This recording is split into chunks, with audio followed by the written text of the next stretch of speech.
Bueno, vamos a conversar enseguida con el asambleísta Roberto Cuero, miembro de la Comisión de Fiscalización, a quien le damos la cordial bienvenida a Un Café con JJ. Estimado asambleísta, ¿cómo está? Buenos días. ¿Cómo estás, Jimmy? Un saludo cordial, mi abrazo fraterno desde acá del frío de Quito. Un abrazo también para Omar. Muchas gracias. Oiga, asambleísta, ¿qué pasó ayer ayer o anteayer, que otra vez hubo un error en el tema aquel del intento de singularizar las pruebas? ¿Qué tanta importancia tiene, hasta para entender eso, asambleísta, qué tan importante es en este proceso singularizar la prueba?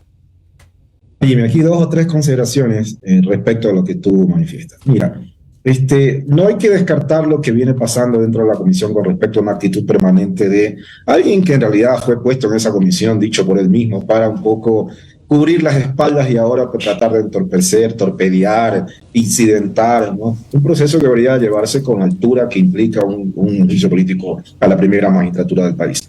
Cuando se habla de singularizar las pruebas, específicamente se está hablando del dictamen de la Corte Constitucional, porque acordémonos que hubo primero un proceso en el cual una comisión multipartidista elaboró un informe donde había una serie de situaciones que de una u otra forma estaban vinculadas con el posible cometimiento de delitos del presidente de la República y su entorno, de hace concusión, peculado, etcétera, etcétera. Eso obviamente sirvió de base para proponer un juicio político al presidente de la República que tiene ya una connotación marcada en el 129, numeral 2 por este caso, ¿no? De la Constitución de la República del Ecuador y estipulado, valorado en función de la Ley Orgánica de la Función Legislativa. Hasta ahí creo que estamos claros. Se pidió el dictamen de la Corte Constitucional y el dictamen de la Corte Constitucional enmarcó ese juicio político ya no en conclusión, sino en peculado. ¿Sí? Y básicamente para que nosotros impulsemos este juicio político, todo el proceso de recaudación de pruebas, léase, pruebas de oficio, que es a través de los miembros de la comisión, pruebas de descargo, que es de la persona que se le está haciendo juicio político, en este caso el presidente de la República, y pruebas de cargo, que son los interpelantes, tienen que obligatoriamente enmarcarse en ese dictamen que dice la Corte Constitucional. El incidente que vimos el día lunes es que el señor Villavicencio, como se cree muy sabido en términos guayacos, ¿sí? Estaba tratando de introducir una serie de pruebas que no tienen nada que ver, estimado Jimmy, con respecto al tema del peculado. Permítame leerle solamente una. Claro. Él introdujo una, de la manera más rápida. Prueba 19. Solicitar a la Fiscalía General del Estado que remita copia certificada del expediente íntegro de la instrucción fiscal hay un número que forma parte del proceso judicial, hay un número, por el presunto delito de cohecho, en el que constan como procesados con Raymond Cocut, José Tomás Meneses, etcétera, etcétera, con el tema de Petrocor. Inclusive él mismo, ¿sí? Al introducir su prueba, habla de delito de cohecho. Eso no tiene nada que ver, estimado Jimmy, con lo que estamos sustanciando ahorita. Por eso fue que la mayoría de la Comisión de Fiscalización valoró ese pedido de pruebas, porque a nosotros nos compete, es decir, el pleno de la Comisión de Fiscalización es, al fin y al cabo, quien termina decidiendo, ¿sí?, cómo evacuar estas pruebas y qué pruebas evacuar, en función de qué, de que la ley nos asiste. Nosotros somos los jueces sustanciadores de este proceso político, Jimmy. Claro, a ver, quienes cuestionan el juicio dicen que el juicio está caído. ¿Qué es lo que argumentan? Dicen que ese juicio político se basa en un nuevo contrato firmado supuestamente con Amazonas Tankers, contrato que no existe. ¿Qué opina usted de este criterio que usted sabe que lo están sosteniendo algunos asambleístas, ¿no? Mire, Jimmy, permítame rebatir eso de la manera más tinosa posible, porque nuevamente introduzco en la conversación. Nosotros somos jueces sustanciadores y no puedo prevaricar, plantar criterios. Entonces, pero sí puedo dar algunas líneas de por dónde van los tiros. Mire, lo escuché al señor abogado del presidente de la República, ¿no?, tratando inclusive de inducirnos a nosotros a pedir pruebas como él quiere que las pidamos. O sea, es otro error desde el punto de vista jurídico. A veces la gente confunde lo que es un juicio penal con lo que es un juicio político. Nosotros, como asambleístas, representantes del pueblo, y en este proceso, insisto, de juicio político, no tenemos que probar el delito de peculado, tenemos que probar la conducción o la conexidad política de este posible delito. la probatoria, el proceso probatorio, el delito, eso se va por cuerda separada. Léase fiscalía y léase audiencias en juzgados, donde los jueces tendrían que definir si el delito se cometió o no. Eso hay que separar, primera cosa. Segunda cosa, con respecto a famosa renovación de contrato, mire, Jimmy, vamos a elaborar un cronograma, ¿sí?, de comparecencias, y por supuesto que van a estar las personas involucradas en esto, léase representantes de la Contraloría, léase ex empleados de Flopec, etcétera, etcétera. Ahí se evidenciará qué exactamente ha pasado. Lo que le puedo decir es que no había necesidad, desde el punto de vista contractual, de que se firme un nuevo contrato, porque había explícito una renovación automática, pero habían recomendaciones de la Contraloría que de una u otra forma estaban objetando esas condiciones. La Contraloría no podía decir no firmen el contrato, pero habían alertas de funcionarios que estaban dentro de esa institución indicando que ese contrato era lesivo para el erario nacional. Dígame, ¿usted ha escuchado, ha visto, no sé si ha visto, creo que exageré, pero ha escuchado aquello de que supuestamente pues el gobierno nacional estaría tocando puertas de diferentes partidos, de todos, incluyendo la Revolución, incluyendo el Partido de San Cristiano y todos los demás agnados, cognados, primos, parientes, todos, buscando la manera de conquistar los votos para lograr que no se llegue al número mágico de 92 y destituir al presidente de la República? Mire, Jimmy, yo no he visto, he escuchado que hay un hombre del maletín, también he escuchado que hay jinetes del apocalipsis y también he escuchado fantasmas en el piso 7 y piso 8. Todos esos rumores en los corrillos, de una u otra manera se escuchan. Mire, con respecto a nuestra bancada, Jimmy, yo creo que la ciudadanía del país conoce lo sólido que es esta bancada, conoce la instrucción política que tenemos, conoce lo importante que para nosotros es llevar a cabo un juicio político, o sea, con la mayor altura y firmeza posible. Si nosotros ya expusimos el 5 de febrero al escrutinio público y tuvimos un respaldo total, ¿no? Es decir, la gente confía en nosotros. Difícilmente, le digo, Jimmy, con conocimiento de causa, uno de nosotros podrá un poco torcer esa voluntad del pueblo, y ya lo explico cuando hablo de la voluntad del pueblo, y una voluntad política que es una instrucción de nuestro partido. Mire, cuando yo hablo de la voluntad del pueblo, yo vengo sosteniendo en varias entrevistas que hay una causal, hay un dictamen implícito en este juicio político. Si bien es cierto, estamos obviamente enrumbados dentro de la Constitución de la República del Ecuador, la Ley Orgánica de la Función Legislativa y el dictamen de la Corte Constitucional. Son por lo menos estas tres aristas concretas que nos marcan el camino de cómo llevar el juicio político. Pero también hay una causal, hay un dictamen implícito, que es lo que está pasando en el país, estimado Jimmy. Es impresionante la carga de violencia con la cual estamos viviendo. Hoy hemos amanecido con bombazos, con balaceras. Vimos lo que pasó de manera cruenta en Esmeraldas. Acabamos de ver lo que pasó de manera cruenta en frente de la penitenciaría de Guayaquil, del litoral, con respecto a estas tres chicas que acaban de fallecer. Y nunca en la historia habíamos visto un nivel de violencia tan alto como en estos momentos. Mire, si seguimos como vamos a acabar con una tasa a nivel nacional de 34 homicidios por cada 100.000 habitantes. Si seguimos con esta carga de violencia. Esmeraldas, Jimmy, es la sexta ciudad del mundo más peligrosa. Es impresionante. Tasa de homicidio se cerró en el 2022, 66 homicidios por cada 100.000 habitantes. Guayaquil es la número 24, ciudad 24 más peligrosa del mundo. Y vemos, Jimmy, esto sí, sinceramente es como para jalarse los pelos.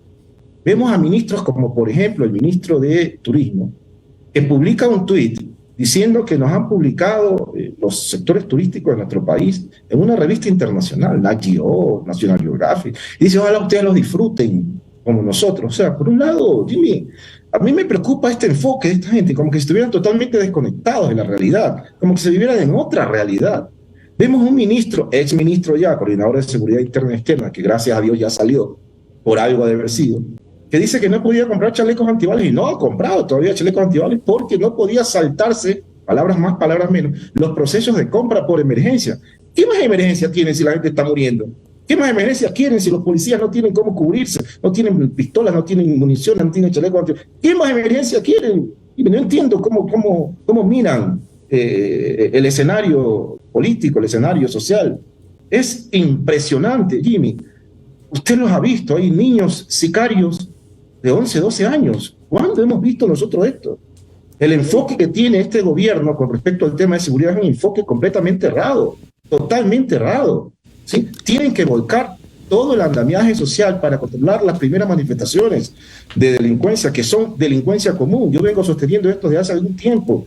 Las primeras manifestaciones, antes de convertirse estos chicos en parte de estos grupos organizados, de violencia organizada, de crimen organizado, son jóvenes que son tomados. ¿Por qué? Porque no tienen algún tipo de acceso a nada. No, pasan hambre. Yo siempre le digo a la gente, posiblemente el primer delito de un niño sicario es haber robado por hambre. ¿Y cómo se enfrenta eso? ¿Cómo se enfrenta ese tipo de cosas, Jimmy? Se enfrenta, obviamente, haciendo un enfoque, preventivo. Asambleísta, ¿cómo está? Omar Jaén le saluda, asambleísta, ¿cómo está? Buen día. ¿Cómo estás, Omar? Hola, asambleísta. Una consulta. El día lunes, en esa accidentada sesión que tuvieron, lo importante fue el tema de las pruebas de oficio, que ustedes como comisionados están en el derecho de solicitar, más allá de lo que soliciten los peticionarios del juicio político. En el caso particular de usted, su despacho, ¿usted solicitó pruebas de oficio en específico? ¿Cuáles fueron? Mire, Jimmy, están listadas esas pruebas de oficio, no las tengo a la mano, están listadas, están ingresadas y ya están pedidas. De hecho, hoy día va a haber otra sesión. Nosotros hemos pedido pruebas que están básicamente vinculadas o relacionadas con el tema del peculado y, por supuesto, de Flopec. Estamos dejando de lado Petroecuador, estamos hablando de todos los otros espacios o aristas que no tienen nada que ver, porque, lo repito, en este proceso de juicio político, luego del dictamen de la Corte Constitucional, tenemos que enmarcarnos en lo que la Corte dice. Aquí no hay cómo generar más incidentes en ese sentido. Lo que sí vengo sosteniendo, estimado Omar, y lo vuelvo a decir, es que hay un dictamen implícito de la sociedad. Y las cosas que he dicho son ese dictamen implícito. La sociedad está abrumada, la sociedad tiene miedo, la sociedad está completamente horrorizada de lo que está pasando. No hay Estado. Omar, no hay Estado, hay una ausencia plena del Estado. Yo recuerdo cuando combatíamos las invasiones allá en Guayaquil, un proceso que me tomó un gran tiempo del periodo que fui gobernador. Entrábamos a esos sectores e encontrábamos que los traficantes de tierra daban seguridad, daban energía eléctrica, daban agua potable. O sea, esos traficantes de tierra se convertían en el Estado que estaba ausente en esos espacios. Lo mismo está pasando con las bandas organizadas ahorita. Es decir, no hay Estado en espacios como Esmeralda, espacios que son las marginales de Guayaquil, etcétera, etcétera. Son estas bandas organizadas las que de una u otra manera están reemplazando al Estado. Es una cosa de loco. Y encima dan seguridad, ¿no? O sea, nosotros somos quien manda aquí, por ponerlo en blanco y negro, y ustedes tienen que pagarnos a nosotros para que ustedes estén bien. Los negocios están cerrando. ¿Cuándo hemos visto esto? Ahora, asambleísta, volviendo al tema del juicio político. Usted acaba de hablar que están intentando cumplir lo más fiel posible a lo dictaminado por la Corte Constitucional. Pero ahora, desde el lado del oficialismo, incluyendo el propio abogado Neira, creo que es el apellido Neira del presidente de la República, dice cuidado y la Corte tumba el juicio. O cuidado y todos estos asambleístas que están proponiendo o están presentando estas pruebas van a tener responsabilidades en el futuro. ¿Es posible que la Corte haga un control del proceso político en la Asamblea? Mire, ya ha habido procesos de esta naturaleza. Le hace el proceso al compañero Jorge Glass, le hace el proceso al señor Yunda, y la Corte ha sido expresa en decir que hay separación de poderes. La Corte no tiene por qué meterse en el proceso de juicio político, así como nosotros no tenemos que meternos en lo que ha dicho la Corte. Bajo ese criterio está totalmente marcado lo que es el accionar en el área jurisdiccional, y está totalmente marcado lo que hay que hacer, lo que debemos hacer, lo que estamos haciendo en el área política. Yo creo que esto es, usted sabe, ¿no? Juego de tronos, esto es efectivamente meter miedo, que no te metas por aquí. O sea, nosotros no vamos a caer en eso. Estamos haciendo lo que manda la Constitución. Y otra cosa, Omar, mire, un proceso de juicio político al presidente de la República es el proceso menos traumático que puede haber en un país para sacar adelante un gobierno, ¿sí? Sacar un gobierno, hacer a un lado un gobierno que no ha sintonizado con las más altas demandas del pueblo. Si no fuera así, mire lo que ha pasado en Perú, por ejemplo, Omar. Nosotros estamos evitando eventualmente un derramamiento de sangre. Si el presidente tuviera algún nivel de conciencia, Omar, esto lo digo con toda modestia, pero con firmeza, si el presidente tuviera algún nivel de conciencia, lo que debería hacer es renunciar y darle paso a su segundo abordo, hacer un gran acuerdo nacional para que este país vuelva a enrumbarse. Los días que estamos viviendo son días terribles, Omar. Dios no quiera a alguien de nosotros nos pase algo, porque la carga de delincuencia que hay en estos momentos es terrible, Omar, es terrible. Vuelvo a decirlo, lo que ha pasado, por ejemplo, anoche y esta madrugada, es una cosa de locos. ¿Qué estamos viviendo en países como en ciudades de Irak? ¿Qué estamos viviendo? Uno entra al aeropuerto y ve sitiado el aeropuerto con guardias privados. Noris Arroyo le saluda. Ingeniero, por tiempo le voy a hacer una sola pregunta. ¿Qué pasa si el juicio político no pasa? Lazo sigue siendo presidente. ¿Cómo va a poder existir algo de gobernabilidad entre el presidente, el gobierno del presidente Lazo y la asamblea? ¿O vamos a seguir en esta tensión absoluta? Es un escenario posible, hay que decirlo, desde nuestra perspectiva, desde nuestro lado. Si es que este juicio político no pasa, nos quedaremos con nuestra conciencia tranquila.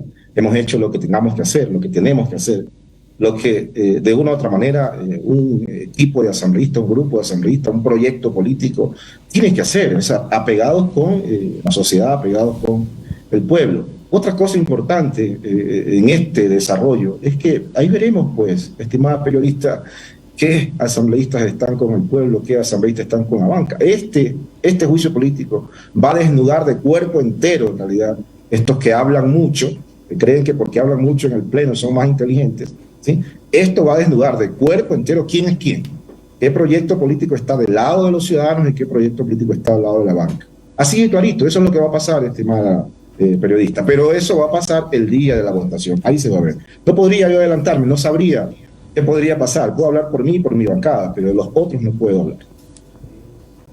Muy bien, gracias al asambleísta Roberto Cuero por su comparecencia en Un Café con JJ. Un buen día, Roberto, muy amable. Saludo cordial, abrazo fraterno. Gracias.